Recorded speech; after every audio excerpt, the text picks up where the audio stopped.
সুপ্ৰভাত ছাত্ৰ-ছাত্ৰীসকল মই আমাৰ ছাত্ৰ-ছাত্ৰীসকল সকলোকে স্বাগতম জনাইছো তোমালোকে ইতিমধ্যে গম পাইছা যে আমি উচ্চতৰ মাধ্যমিক দ্বিতীয় বৰ্ষৰ অৰ্থবিজ্ঞানৰ প্ৰথমখন কাকত ব্যষ্টিবাদী অৰ্থবিজ্ঞান মাইক্ৰ ইকনমিক্স প্ৰথমটো অধ্যায় আমি আলোচনা কৰি আছিলো অৰ্থনীতিৰ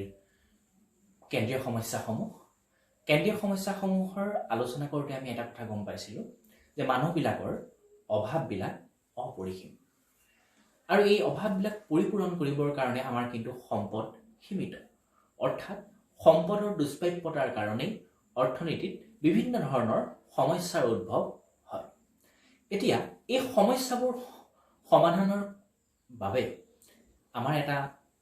সমাধান সূত্ৰ এটা আমি পাওঁ অৰ্থনীতিত আৰু তাকে কোৱা হৈছে উৎপাদন সম্ভাৱনা সীমাৰেখা এতিয়া কি হয় আমাৰ সম্পদবিলাক যেহেতু দুষ্প্ৰাপ্য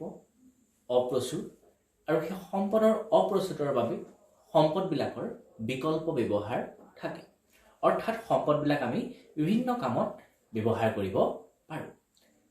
যেতিয়া আমি সম্পদবিলাক ব্যৱহাৰ কৰিবলৈ যাওঁ যেহেতু সম্পদবিলাক সীমিত গতিকে এই কথাটো লক্ষ্য ৰাখিব লাগিব যে সীমিত সম্পদৰে আমাৰ প্ৰয়োজনীয় সকলোবিলাক বস্তু উৎপাদন কৰিবলৈ যাওঁতে আমি সম্পদৰ অপব্যৱহাৰ কৰিব নালাগিব আৰু এনেধৰণে ব্যৱহাৰ কৰিব লাগিব যাতে সম্পদৰ পূৰ্ণ ব্যৱহাৰ হয় আৰু মানুহৰ কল্যাণ সাধন হয় গতিকে এই সম্পদবিলাক উৎপাদন কৰিবলৈ যাওঁতে আমি সম্পদৰ বিভিন্ন গোট ব্যৱহাৰ কৰি উৎপাদনৰ কিছুমান সম্ভাৱ্য সংহতি লাভ কৰিব পাৰোঁ যাৰ দ্বাৰা আমি অভাৱবিলাক আমাৰ পূৰ্ণ কৰিব পাৰোঁ আৰু তাকে কৰিবলৈ যাওঁতে এটা সম্পদৰ উৎপাদন বঢ়াবলৈ এটা বস্তুৰ উৎপাদন বৃদ্ধি কৰিবলৈ যাওঁতে আমি আন এটা বস্তুৰ উৎপাদন হ্ৰাস কৰিবলগীয়া হয় উৎপাদন সম্ভাৱনীয় সীমাৰেখাই আমাক এনেকুৱা এটা সীমাৰেখা নিৰ্ধাৰণ কৰি দিয়ে যাৰ দ্বাৰা আমি দ্ৰব্য সামগ্ৰীৰ গোট উৎপাদন কৰিবলৈ যাওঁতে সম্পদৰ সম্পূৰ্ণ ব্যৱহাৰ হয় ইয়াৰ অপচয় নহয় আৰু তাৰ ফলত কি হয় সৰ্বাধিক আমি উৎপাদিত দ্ৰব্য লাভ কৰিব পাৰোঁ অৰ্থাৎ কিছুমান এনেকুৱা ধৰণৰ সম্পদৰ কিছুমান গোট বা সংহতি যিবিলাক সংহতি আমি ব্যৱহাৰ কৰি পেলাই আমি আমাৰ উৎপাদন কাৰ্য চলাই নিব পাৰোঁ আমাৰ সৰ্বাধিক কল্যাণ সাধন হয় আৰু তাৰ ফলত সম্পদৰ অপচয়ো নহয় এটা সৰু উদাহৰণৰ সহায়ত আৰু চিত্ৰৰ সহায়ত আমি যদি কথাটো চাওঁ আমাৰ পৰিষ্কাৰ হ'ব কথাটো আমি যদি চাওঁ আমাৰ তোমালোকৰ পাঠ্যপুথিৰ এটা উদাহৰণলৈকে চাওঁ ইয়াত দিয়া হৈছে যে ধৰি লৈছোঁ আমি অধ্যয়নৰ সুবিধাৰ বাবে ধৰি লৈছোঁ যে এখন অৰ্থনীতিত মাত্ৰ দুবিধ বস্তু উৎপাদন কৰা হয় যিখিনি সম্পদ আছে যিহেতু সম্পদখিনি নিৰ্দিষ্ট অপ্ৰচুৰ সেই সম্পদখিনি আমি দুবিধ সম্পদ উৎপাদন কৰি ল'ম বুলি আমি ধৰি লৈছোঁ আমাৰ অধ্যয়নৰ সুবিধাৰ কাৰণে মাত্ৰ দুবিধ সম্পদ আমি ধৰি লৈছোঁ তাৰে এবিধ হৈছে শস্য আনবিধ হৈছে কপাহ এই তালিকাখন মন কৰা আমি কেইটামান গোট কেইটামান লৈছোঁ A B C D E এইকেইটা গোটত আমি শস্য আৰু কপাহ উৎপাদন কৰিম এতিয়া আমাৰ অৰ্থনীতিৰ যিমানখিনি সম্পদ আছে ধৰা হ'ল প্ৰথম এই গোট শস্য 0 কপাহ 10 অৰ্থাৎ অৰ্থনীতিত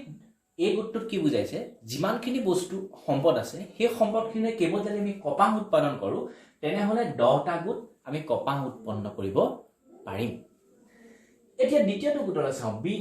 লৈ চাওঁ যে শস্যৰ উৎপাদন 0ৰ পৰা যদি 1লৈ বাঢ়িছে কপাহৰ উৎপাদন 10ৰ পৰা 9লৈ কমিছে কিয় কমিছে যেহেতু সম্পদ একেখিনি সম্পদ নিৰ্দিষ্ট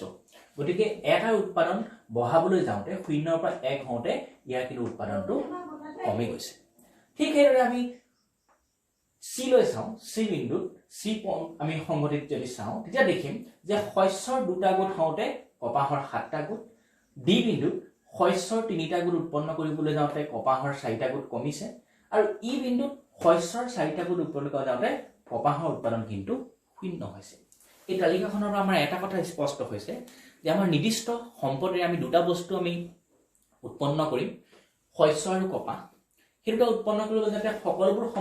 সম্পদ যদি আমি কপাহ উৎপাদনত ব্যৱহাৰ কৰোঁ তেতিয়া আমি 10টা গোট কপাহ আৰু যদি কেৱল আমি শস্য উৎপাদনত ব্যৱহাৰ কৰিব পাৰোঁ তেতিয়া আমি 4টা গোট শস্যৰ উৎপাদন কৰিম এতিয়া এই তথ্যসমূহকে যদি আমি গ্ৰাফত আমি যদি লেখ কাগজত উপস্থাপন কৰোঁ তেতিয়াহ'লে আমি চাওঁ এয়া x অক্ষ y অক্ষ x অক্ষত যদি আমি শস্য বা ধান আৰু y অক্ষত যদি আমি কপাহ নিৰ্দেশ কৰোঁ তেতিয়া আমি এনেকুৱা ধৰণৰ এটা ৰেখা পাম চোৱা এতিয়া প্ৰথমটো a বিন্দু কি আছিলে শস্য শূন্য কপাহৰ 10টা গোট a বিন্দুত শস্যৰ শূন্য কপাহৰ 10টা গোট উৎপন্ন হৈছে b বিন্দুত শস্যৰ এটা গোট কপাহৰ 9টা শস্যৰ এটা গোট কপাহৰ 9টা c বিন্দু শস্যৰ 2টা কপাহৰ 7টা ঠিক তেনেকে d বিন্দুত শস্যৰ 3টা কপাহৰ 4টা আৰু e বিন্দুত শস্যৰ 4টা গোট আৰু কপাহৰ 0টা গোট উৎপন্ন হৈছে এতিয়া এই a b c d e এই গোটকেইটা যদি আমি এনেদৰে সংযোগ কৰোঁ তেতিয়া আমি a e ৰেখাডাল পাম আৰু এই ৰেখাডালকে কোৱা হৈছে উৎপাদন সম্ভাৱনীয় সীমাৰেখা ইংৰাজীত কোৱা হৈছে প্ৰডাকচন পসিবিলিটি কাৰ্ভ ইয়াৰ অৰ্থ এইটো যে সম্পদ যেহেতু সীমিত সম্পদৰে আমি নিৰ্দিষ্ট বস্তু দ্ৰব্য সামগ্ৰী উৎপাদন কৰিবলৈ যাওঁতে যেটো সম্পদবিলাকৰ বিকল্প ব্যৱহাৰ আছে গতিকে কৰিবলৈ যাওঁতে আমি এনে ধৰণে ব্যৱহাৰ কৰিব লাগিব যে এটা উৎপাদন বঢ়াবলৈ যাওঁতে আনটো উৎপাদন কমাব লাগিব প্ৰথম কথা দ্বিতীয় কথা সম্পদৰ গোটবিলাক আমি নিৰ্দিষ্ট সংহতি কিছুমান এনে ধৰণে বাছনি কৰিম যিদৰে বাছনি কৰাৰ ফলত কি হ'ব আমাৰ সম্পদৰ অপচয় নহ'ব গতিকে এই ৰেখাডালকে কোৱা হৈছে উৎপাদন সম্ভাৱনীয় সীমাৰেখা এই উৎপাদন সম্ভাৱনীয় সীমাৰেখাৰ যিকোনো এটা বিন্দুত যদি উৎপাদন কাৰ্য সম্পন্ন হয় তেতিয়া সম্পদৰ অপচয় ৰোধ হ'ব সম্পদৰ সম্পূৰ্ণ ব্যৱহাৰ হ'ব আৰু আমি কি কৰিম সুনিৰ্দিষ্ট সম্পদেৰে আমি নিৰ্দিষ্ট দুটা দ্ৰব্যৰ নিৰ্দিষ্ট গোটসমূহ উৎপন্ন কৰি উপভোগ কৰিব পাৰিম গতিকে উৎপাদন সম্ভাৱনীয় সীমাৰেখাই আমাক তাকেই নিৰ্দেশ কৰে এতিয়া আমি আন দুটা বিন্দুলৈ চাওঁ এতিয়া এটা f বিন্দু উৎপাদন সমমিতীয় ৰেখাৰ তলৰ এটা f বিন্দু ধৰিলো আৰু এটা বাহিৰত ধৰিছো বিন্দু হেতু হৈছে g বিন্দু এতিয়া এই f বিন্দু যদি উৎপাদন কৰা হয় তেতিয়া কি হ'ব যদি উৎপাদন কাৰ্যটো আমি f বিন্দুত উৎপাদন নকৰো তেতিয়া আমাৰ কি হ'ব সম্পদৰ সম্পূৰ্ণ ব্যৱহাৰ নহ'ব তাৰমানে সম্পদৰ অপচয় হ'ব যেহেতু গোটেই সম্পদখিনি আমি দুটা দ্ৰব্যৰ এই সম্ভাৱনীয় ৰেখাডালৰ ওপৰত যিকোনো বিন্দুৱে সম্পূৰ্ণ ব্যৱহাৰটো নিৰ্দেশ কৰে তাৰ তলত উৎপাদন কৰিলে কি হ'ব সম্পদৰ অপব্যৱহাৰ হ'ব সম্পদ ৰাহি হ'ব সম্পদৰ সম্পূৰ্ণ ব্যৱহাৰ নহ'ব গতিকে f বিন্দুৰ উৎপাদন কাৰ্যটো আমাৰ কাৰণে গ্ৰহণযোগ্য নহয় ঠিক তেনেকৈ উৎপাদন সমমিতীয় সীমাৰেখাৰ বাহিৰৰ এটা বিন্দু g বিন্দু তাতো আমি গৈ পেলাই উৎপাদন কৰিব নোৱাৰো কিয় উৎপাদন কৰিব নোৱাৰো তেতিয়া আমাৰ কিন্তু সম্পূৰ্ণ উৎপাদন কৰিবৰ কাৰণে আমাৰ পৰ্যাপ্ত সম্পদ নাই গতিকে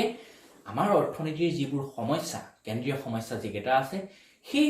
কেন্দ্ৰীয় সমস্যাকেইটাৰ সমাধান কল্পে আমি উৎপাদন সম্ভাৱনীয় সীমাৰেখাক এটা আমি সমাধান ৰূপে মানি ল'ব